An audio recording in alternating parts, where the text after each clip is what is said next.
New Year's Eve, 1967, and Knievel's jump was the big draw in town. Jay Sarno Jr. was the son of the Caesars owner and witnessed the jump firsthand. What struck me most about the oddity of that day was seeing this unbelievable crowd, this huge number of people standing anywhere there was an open place to stand. Thousands converged on Caesars to watch the jump, the likes of which had never been attempted before. For Knievel, this was the jump he believed would make him a superstar.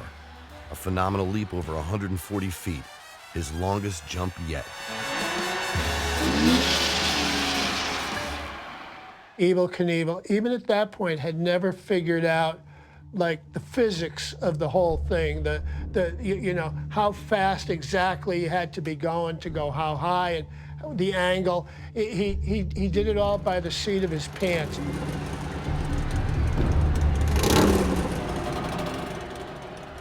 At 2 p.m., he began the jump that would make him a legend.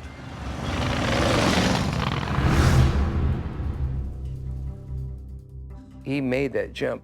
It just seemed like he turned it, he was in the air.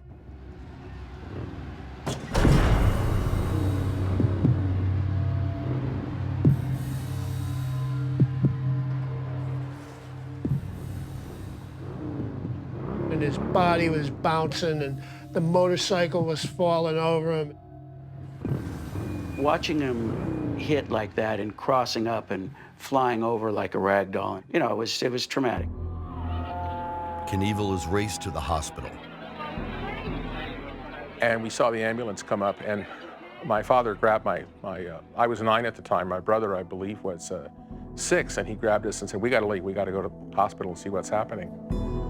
Reports began to circulate that the daredevil had sunk into a life-threatening coma, or even that he had died in the crash. I asked my father, was Mr. Knievel gonna die, I think is what I asked. And he said, no, he's not gonna die, but that's not necessarily what you're gonna read in the papers the next day. The crash was horrifying. Knievel was concussed and had suffered multiple fractures. His injuries were serious, but not life-threatening. But he sensed an opportunity to portray them that way. The story of just the jump didn't work and Mr. Knievel got hurt in and of itself wasn't a very interesting story.